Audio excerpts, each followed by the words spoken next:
वासवी को नमस्ते प्रणाम। मैं आपका अपना ठाकुर प्रखर सिंह और रात के 10 बज चुके हैं और कहानी का जो सिलसिला है वो दस्तूर जारी है। 4 मई साल 2023 इसी तारीख को एक वीडियो बना था जो जब मणिपुर में लॉकडाउन ख़त्म हुआ तो फिर ये वीडियो सोशल मीडिया पे बड़ी तेज़ी के साथ वायरल हुआ। हम सब ने इस कहानी को आपके सामने रखा, लेकिन इस कहानी को सुनाने के बाद जब आप लोगों में इतना गुस्सा है, इतना आक्रोश है, आप लोग एक तरह से कैंपेन चला रहे हैं, तो इसी पे मेरा एक और सवाल है आज आपसे। क्या एक यही घटना घटी होगी उस पूरे मणिपुर में, यानी जहाँ इतना वायलेंस हो रहा, जहाँ ये सारी चीज़ें हो रही, तो क्या इकलौती घटना थी या फिर कहीं ऐसा तो नहीं कि कई ऐसी और घटनाएं हैं जो शायद आप लोगों की आंखों के सामने से गुजरी नहीं, या फिर उस घटना को आपके सामने आने नहीं दिया गया। अब ये सवाल इसलिए पूछ रहा हूँ क्योंकि एक और घटना निकल के सामने आई। इस घटना को भले ही मीडिया ने इतना तवज्जो नहीं दिया, भले ही किसी ने इस पर कहानी नहीं सुनाई, लेकिन ये घटना शायद उस घटना से भी बड़ी घटना है। ये घटना कहीं और अलग तारीख की नहीं, ये घटना उसी 4 तारीख की है जिस तारीख का ये वीडियो वायरल हुआ था। दरअसल इसी 4 तारीख को जो मणिपुर की राजधानी है इम्फाल, वहीं पे एक गर्ल्स हॉस्टल था। अब इम्फाल चूँकि मैदानी इलाके में आता है तो वहाँ पे मैती जाति के लोग ज़्यादा थे, कुकी वाले बहुत कम। ऐसी एक लड़की थी जो कुकी जनजाति की थी, लेकिन अब चूँकि उस हॉस्टल के आसपास सारे मैती लोग थे तो उन्हीं के बीच वो रहती थी, वहीं से अपनी पढ़ाई करती थी, कुछ काम वगैरह भी करती थी।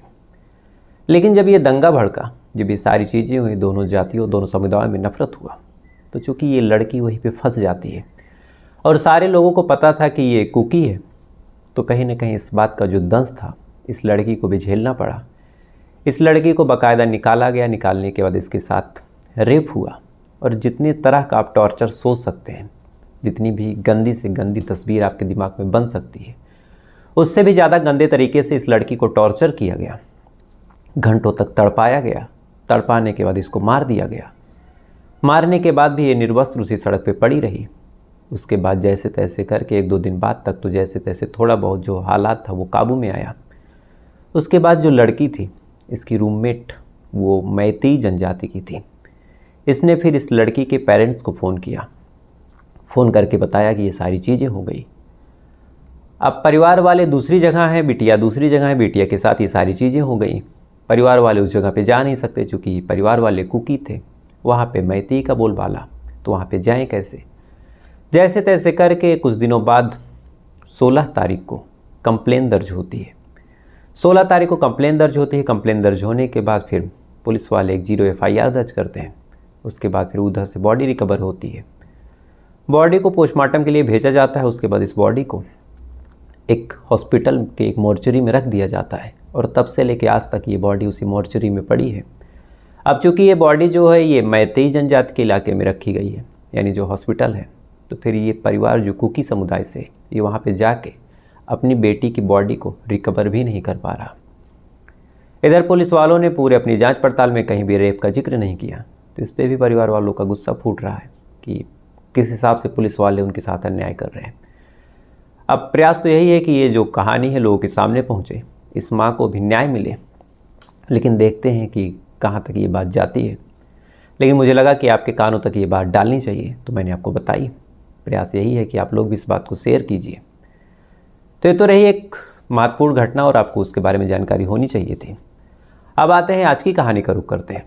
और आज की कहानी एक ऐसी कहानी है जिस कहानी के आगे पीछे ज़्यादा कुछ नहीं बोलूँगा, बस इतना बोलूँगा कि कहीं ना कहीं आपका किया जो होता है आपके सामने कई गुना बन के लौटता है। आज की कहानी एक ऐसे लड़की की है जिसने शुरू में कुछ ऐसा काम किया, करते वक्त शायद उसे इतना मज़ा आ रहा था कि उसने फिर अपना अच्छा बुरा धर्म अधर्म कुछ नहीं सोचा, लेकिन बाद में जब उसके साथ कुछ ऐसी चीज़ हुई तो कहीं ना कहीं पूरी दुनिया को इस बारे में जानकारी हुई कि इसने क्या किया था और इसके साथ क्या हुआ। तो सीधा सीधा इस कहानी का रुख करते हैं और इस कहानी की शुरुआत होती है बिहार में। एक जगह है पूर्णिया, और इसी पूर्णिया में एक थाना लगता है सदर थाना, और इसी सदर थाना क्षेत्र में एक जगह है सरना चौक। इसी सरना चौक में एक परिवार रहा करता था। परिवार के जो मुखिया थे आनंद मंडल, इनकी बीवी थी, इनके बच्चे थे। आनंद मंडल कहीं काम करते थे, दिन भर काम पे रहते, शाम को घर आते। लेकिन लगभग 2 साल पहले जो आनंद मंडल की बहन है वो आनंद मंडल से कहती है कि जो मेरा बेटा है प्रकाश मंडल, वो पढ़ने लिखने में ठीक ठाक है, उसने डिप्लोमा किया है। डिप्लोमा करने के बाद यहाँ पे कहीं अच्छी जगह उसको कुछ मिल नहीं रहा, ना ही कहीं नौकरी कर पा रहा। इसने डिप्लोमा जो है वो मेडिकल फील्ड में किया है। तो अगर तुम्हारे आसपास कोई बढ़िया हॉस्पिटल हो या फिर कोई बढ़िया ऐसा पैथोलॉजी टाइप हो तो वहाँ पे इसको लगवा दो, कम से कम 4 पैसे कमाएगा, आवारा नहीं घूमेगा। अब आनंद जब ये बात सुनता है तो कहता है कि ठीक है, मेरे आसपास 1-2 हॉस्पिटल है, मैं वहाँ पे बात करता हूँ। उसके बाद फिर प्रकाश को बुलवा लेता है। बुलवाने के बाद इसके जो भी डिग्री डॉक्यूमेंट्स थे, सारी चीज़ों को अलग अलग हॉस्पिटल में, अलग अलग पैथोलॉजी में, अलग अलग सेंटरों पे आनंद दिखाता है। और संजोग से वहीं पे एक लाइन बाजार इलाका है। उसी लाइन बाजार इलाके में एक इंद्रप्रस्थ डायग्नोस्टिक सेंटर है। इसी इंद्रप्रस्थ डायग्नोस्टिक सेंटर में जो प्रकाश है, इसको नौकरी मिल जाती है। अब प्रकाश को नौकरी मिल गई, मामा भी खुश, भांजा भी खुश, सारे लोग एकदम खुश। अब प्रकाश दिन भर उसी जॉब पे जाता, शाम को घर पे आता। आने के बाद जो कुछ पैसे मिलते, कुछ मामा को दे देता, कुछ अपने घर भेज देता। 24 साल की उम्र में अब वो कमाने वाला हो गया था, तो परिवार वालों को भी उस पर फ़ख्र था कि आजकल के टाइम में 24 साल के लड़के जहाँ इंस्टाग्राम पे रील स्क्रॉल करते हैं, वहीं पे प्रकाश जो है वो नौकरी कर रहा। अब उसका नाम भी उसके रिश्तेदारों में, उसके घर में बढ़िया बढ़ रहा। सारी चीज़ें चलती रही। दिन भर ये नौकरी पे जाता, करने के बाद शाम को घर पे आता, खाना खाता, सो जाता। यही सिलसिला लगभग 6-7 महीने से चल रहा था। और ऐसे ही 16 जून साल 2023, यानी आज से करीब 1 महीने पहले, 16 जून साल 2023 को ये जो प्रकाश है अपने घर से निकलता है उस डायग्नोस्टिक सेंटर पे जाने के लिए। अपने घर से निकलता है, निकलने के बाद वहाँ पे रवाना होता है। परिवार वाले अपने काम में बिजी। उसके बाद फिर दिन बीत जाता है, शाम हो जाती है। शाम होने के बाद जैसे ही 5 बजता है तो परिवार वालों को इंतज़ार हो जाता है कि अब 5 बज गए, प्रकाश आएगा। परिवार वाले राह देख रहे हैं, प्रकाश आ नहीं रहा। देखते ही देखते 6 बज गए। अब परिवार वाले थोड़ा बहुत परेशान होते हैं। जो मामा था वो फ़ोन करता है, फ़ोन लगता नहीं। अब जब फ़ोन नहीं लगता तो फिर अब अजब टेंशन की, अब कहाँ गया। आमतौर पे 5 बजे तक तो ये आ जाता था। हो सकता है कि कोई काम आ गया हो तो कम से कम 6 बजे तक आ जाना चाहिए, लेकिन अगर काम कर रहा है तो फ़ोन क्यों नहीं लग रहा। अब मामा परेशान होता है, मामी भी परेशान होते हैं, इधर उधर फ़ोन कर रहे हैं, एक दूसरे को सांत्वना भी दे रहे हैं कि हो सकता है नेटवर्क नहीं हो सकता है मौसम ख़राब था तो लाइन नहीं थी, या फिर चार्ज नहीं हुआ होगा फ़ोन। ये तमाम तरह की बातें हो रही। धीरे धीरे वक्त गुजर रहा। रात होते होते तो पूरा परिवार एक तरह से बदहवास हो जाता है कि बच्चा कहाँ चला गया। रात भर अब परिवार वाले इधर उधर खोजते रहते हैं। इधर प्रकाश की माँ फ़ोन करती है। अब मामा उसको किस मुंह से बताए कि प्रकाश घर नहीं आया या फिर गायब हो गया। एक दिन तक तो उसकी माँ से भी ये बात छुपाई जाती है। अब धीरे धीरे परिवार वाले टेंशन में। रात भर जहाँ जहाँ संभव था हर उस जगह पे परिवार वाले खोजते हैं, यानी मामा मामी। लेकिन जब पूरी रात तक प्रकाश का कुछ पता नहीं चलता तो फिर अंत में अगले दिन परिवार वालों को लगता है कि अब देर करने से कोई फ़ायदा नहीं, इससे पहले कि कुछ अनहोनी हो जाए चलते हैं पुलिस थाने और FIR दर्ज कर देते हैं। इतना सोचने के बाद जो मामा था वो पहुंच जाता है सदर थाने। पहुंचने के बाद वहां पे कंप्लेन दर्ज करवा देता है और बताता है कि उसका जो भांजा है, जो इंद्रप्रस्थ डायग्नोस्टिक सेंटर में काम करता था, वहां से वो गायब हो गया और कुछ पता नहीं चल रहा। अब पुलिस के पास जब ऐसी कंप्लेन आई तो फिर पुलिस वाले पहले तो पूछते हैं कि उम्र क्या थी। उम्र के बारे में जब पूछते हैं तो पता चलता है कि उम्र 24 साल। अब 24 साल की जो उम्र होती है, जब इस उम्र में कोई गायब होता है तो हर इंसान, चाहे वो पुलिस वाला हो चाहे आम नागरिक, सबके दिमाग में सबसे पहले एक ही चीज़ आती है कि कहीं ऐसा तो नहीं कि ये कहीं नाजायज़ संबंध में रहा हो या फिर कहीं इसका प्रेम प्रसंग रहा हो। कहीं ऐसा तो नहीं कि ये किसी लड़की से या फिर किसी लड़के से प्यार करता हो या करती हो और उसके साथ ये भाग गया हो या फिर उसके साथ ये सेटल हो गया हो और हमें कुछ पता ना हो। अब पुलिस वालों के भी दिमाग में ये सारी चीज़ें आती हैं। आने के बाद पुलिस वाले पूछते हैं कि अच्छा कहाँ काम करता था। परिवार वाले बताते हैं। पुलिस वाले वहाँ पता करते हैं कि क्या यहाँ पे आया था या नहीं आया था। अब जब वहाँ पता करते हैं तो पता चलता है कि 16 तारीख को तो आया ही नहीं था। इसका मतलब ये जब घर से निकला ये बोल के कि जा रहा हूँ डायग्नोस्टिक सेंटर, यानी जहाँ काम करता था, वहाँ गया नहीं, तो इसका मतलब यही है कि अपनी मर्जी से कहीं भाग गया है, इसका कहीं कोई अफेयर रहा होगा। अब पुलिस वाले ये बात सोचते हैं, सोचने के बाद फिर कहते हैं कि थोड़ा इंतज़ार कर लो, कम से कम 24 घंटे गुजर जाने दो, उसके बाद हम जांच पड़ताल शुरू करेंगे। अब परिवार वाले भी ये बात सुनते हैं, सुनने के बाद कहते हैं कि ठीक है। उसके बाद फिर इंतज़ार करते हैं। इंतज़ार करने के साथ साथ अपने तरीके से हर जगह खोजते भी हैं। खोजने के बाद जब कहीं से कुछ पता नहीं चलता तो 24 घंटे बाद जो मामा था फिर से थाने का रुख करता है। अब फिर से थाने का जब रुख करता है तो रुख करने के बाद फिर पुलिस वाले पूछते हैं, डिटेल लेते हैं, नंबर वगैरह लेते हैं। अब इधर 24 घंटे जब गुजर गए तो फिर पुलिस वालों को भी लगा कि अब तो कुछ ना कुछ करना चाहिए, क्योंकि अगर 24 घंटे से इसका कुछ पता नहीं, कहीं से कोई आइडिया नहीं कि कहाँ गया, किसी ने कुछ देखा तक नहीं, प्रेम प्रसंग का कुछ मामला अभी तक सामने नहीं आ रहा, तो जाहिर सी बात है कि कहीं ऐसा तो नहीं कि कोई हादसा हो गया हो। और इधर हम प्रेम प्रसंग मान के इस मामले को टालते रहें, इधर अगर हादसा हो गया हो तो बाद में हमारी बंद हो जाएगी। इसीलिए पुलिस वाले इस मामले को थोड़ी बहुत गंभीरता से लेते हैं। लेने के साथ साथ अब खोजबीन शुरू करते हैं। सबसे पहले परिवार वालों से पूछते हैं कि आपको किसी पे डाउट है कि किसी ने कुछ किया हो। जब ये सवाल परिवार वालों से पूछा जाता है तो परिवार वाले मना कर देते हैं, कहते हैं कि नहीं, कुछ ही सालों से तो यहाँ पे रह रहा, ना ज़्यादा किसी से मतलब है, ना ज़्यादा किसी से इसका लेना देना, तो ऐसे हाल में इसकी किसी से क्या दुश्मनी रही होगी। अब जब ये सवाल खारिज हो जाता है तो फिर पुलिस वाले पूछते हैं कि क्या इसकी कोई गर्लफ्रेंड वगैरह थी। अब गर्लफ्रेंड के बारे में जब पूछा जाता है तो परिवार वाले कहते हैं कि हमें कैसे पता होगा। इस पर पुलिस वाले कहते हैं कि किसी से रात में बात करता हो या फिर किसी के साथ इसकी फ़ोटो वगैरह कुछ। इस पर भी मामा जो था वो मना कर देता है, कहता है कि नहीं, ऐसी कोई बात नहीं। अब पुलिस वाले पूछताछ करते रहते हैं, छानबीन करते रहते हैं, वक्त गुजरता रहता है और देखते देखते 2-3 दिन गुजर गए और इसका प्रकाश का कुछ भी पता नहीं। 2-3 दिन गुजर गए, प्रकाश का कुछ भी पता नहीं। परिवार वाले भी परेशान। इधर जैसे तैसे करके माँ को भी खबर लगी। माँ भी बेचारी भाग के आती है। माँ का भी रो रो के बुरा हाल। अब माँ भी लगातार थाने का चक्कर काट रही, थाने में जा के रो रही। पुलिस वाले जब उस माँ का, उस मामा का एक तरह से रोना देखते हैं तो उनको भी लगता है कि कहाँ इस मामले में कुछ काम नहीं हो रहा, कुछ रिजल्ट निकल के सामने नहीं आ रहा है, बेचारे आके रो रहे हैं। पुलिस वालों का भी कलेजा पसीजता है। जांच पड़ताल चलती रहती है, वक्त गुजरता रहता है। देखते देखते हफ्ते गुजर गए। हर जगह पुलिस वाले अपनी खाक छान रहे थे, हर जगह हाथ पांव मार रहे थे, कभी कॉल डिटेल निकाल रहे थे, कभी लास्ट लोकेशन खंगाल रहे थे, लेकिन कहीं से भी कुछ नहीं मिल रहा था। जांच पड़ताल आगे बढ़ती रही, वक्त गुजरता रहा। देखते देखते 15 दिन गुजर गया और जब 15 दिन गुजर गया और इसका कुछ पता नहीं, तब पुलिस वालों को एक बात कंफर्म हो गई कि इसका मतलब इसके साथ कोई हादसा हुआ है। अगर ये जिंदा होता, अगर ये अपनी सांसें ले रहा होता, देश दुनिया से कहीं ना कहीं जुड़ा होता, तो अब तक तो कहीं ना कहीं से कोई ना कोई जानकारी या फिर कोई ना कोई खबर तो मिल ही जाती। अगर 15 दिन से इसका कुछ पता नहीं, किसी ने इसके बारे में कुछ देखा नहीं, इसके बारे में किसी को कोई जानकारी नहीं, तो इसका मतलब यही है कि ये जिंदा तो नहीं है। अगर जिंदा होता तो अब तक तो कुछ ना कुछ खबर आ जाती है। अब जब पुलिस वालों को ये बात समझ में आई, तब पुलिस वाले अपना हाथ पांव अब कायदे से मारना शुरू करते हैं। इसकी जो लास्ट लोकेशन इन्होंने निकाली थी वो निकल के आई थी रानीगंज। अब कायदे से वहाँ भी जांच पड़ताल करनी थी। साथ ही इसकी जब कॉल डिटेल निकालते हैं तो कम से कम 10 नंबर ऐसे थे जिन नंबरों पे उस 16 तारीख को ये जो प्रकाश मंडल था वो बात कर रहा था। अब 10 नंबर थे, लास्ट लोकेशन जो थी वो रानीगंज की। अब इन्हीं दोनों चीज़ों को आधार बनाने के बाद पुलिस वाले अब जांच पड़ताल शुरू करते हैं। सबसे पहले ये पता किया जाता है कि इस 10 नंबर में से कितने ऐसे नंबर हैं जो रानीगंज के हैं। अब जब ये निकाला जाता है तो पता चलता है कि 5 ऐसे नंबर थे जो रानीगंज के थे।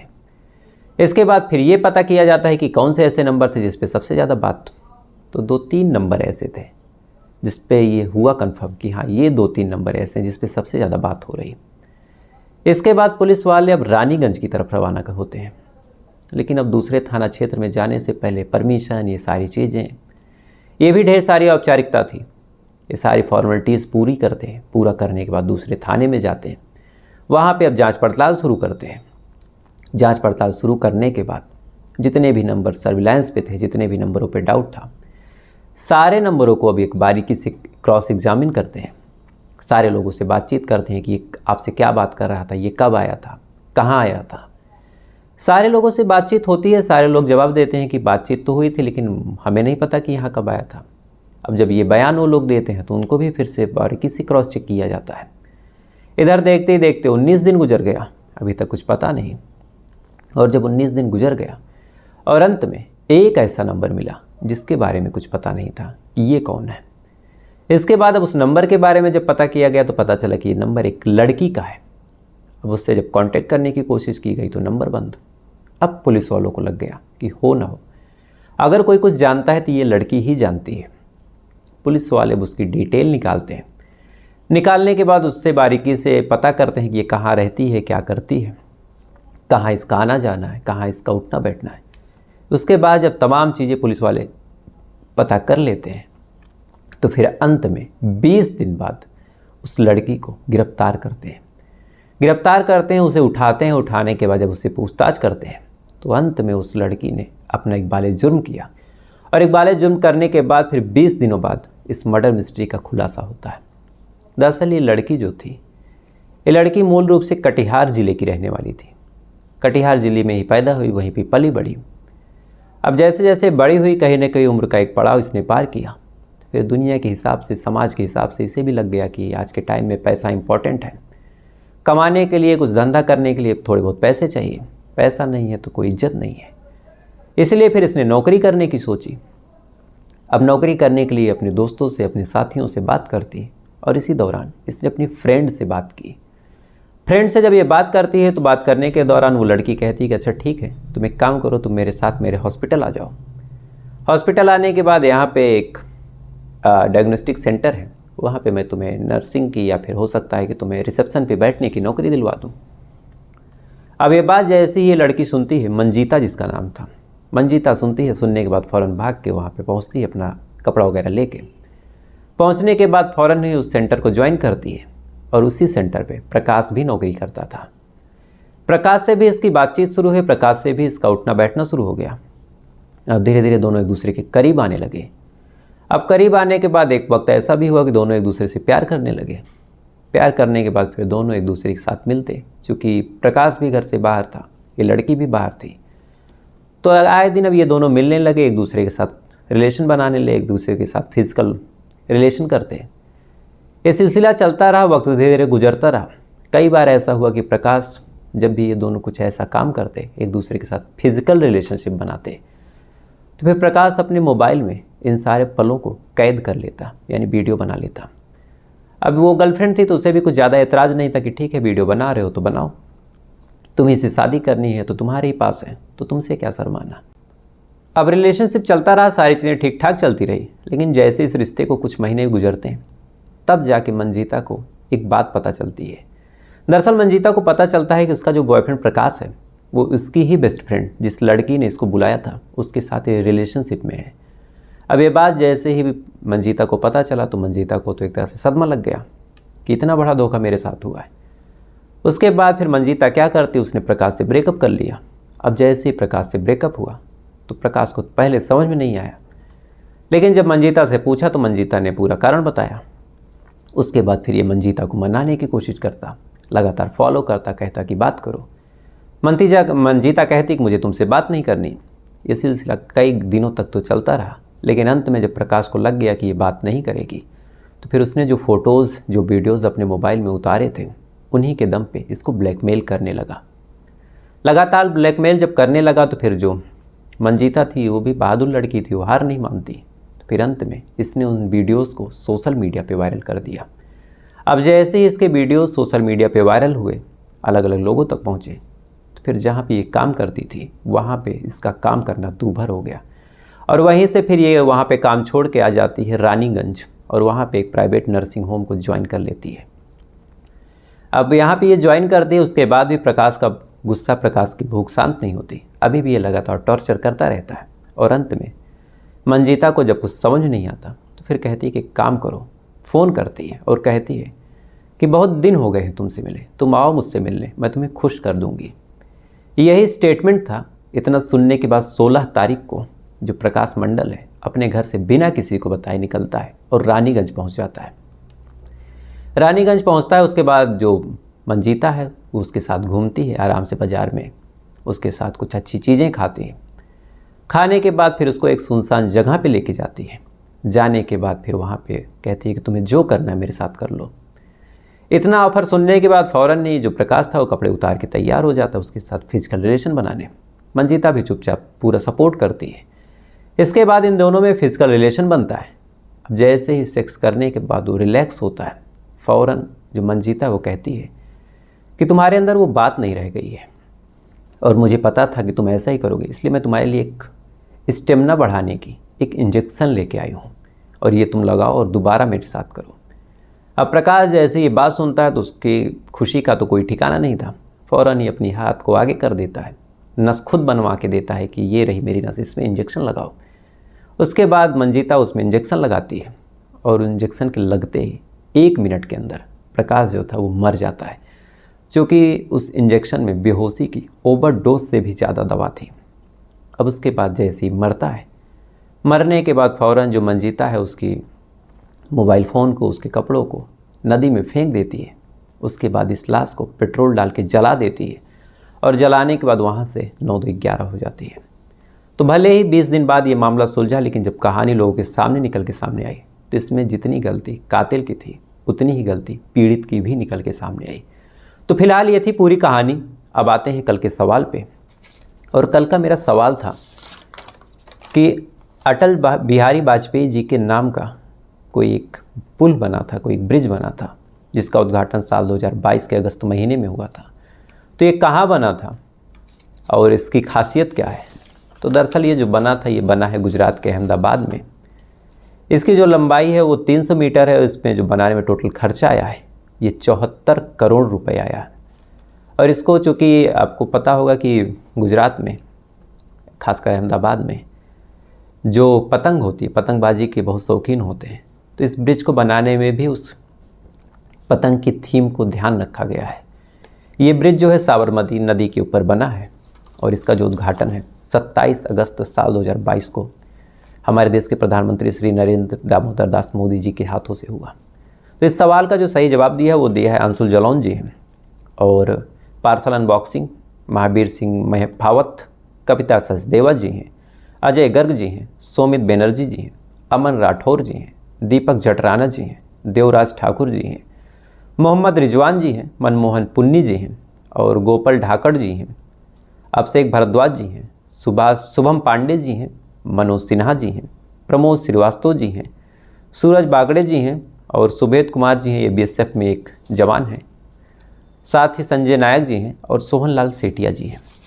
तो आप तमाम लोगों ने बिल्कुल सही जवाब दिया। तो आप तमाम लोगों को दिल से शुभकामनाएं। ऐसे ही अपना ज्ञान बढ़ाइए, हम सबका ज्ञान बढ़ाइए। अब आते हैं आज के सवाल पे। और आज का मेरा सवाल है कि इनमें से कौन सा ऐसा मंदिर है जो उन कबूतरों के निवास के रूप में जाना जाता है जिन्होंने भगवान शिव से सृष्टि का रहस्य सुन लिया था? 4 ऑप्शन है। पहला है सोमनाथ मंदिर, दूसरा है अमरनाथ मंदिर, तीसरा है लिंगराज मंदिर और चौथा है बृहदेश्वर मंदिर। तो जो ऑप्शन आपको सही लगे आप कमेंट करके बताइएगा। जो सही जवाब होगा मैं कल आपको बताऊंगा। ऐसे ही कहानियों को देखने के लिए, ऐसी वीडियो देखने के लिए वीडियो को लाइक करके अपना प्यार दीजिएगा। तो आपसे कल फिर मुलाकात होगी किसी दूसरी कहानी के साथ। तब तक अच्छे रहिए, खुश रहिए, अपना ख्याल रखिए, अपने देश का ख्याल रखिए। जय हिंद।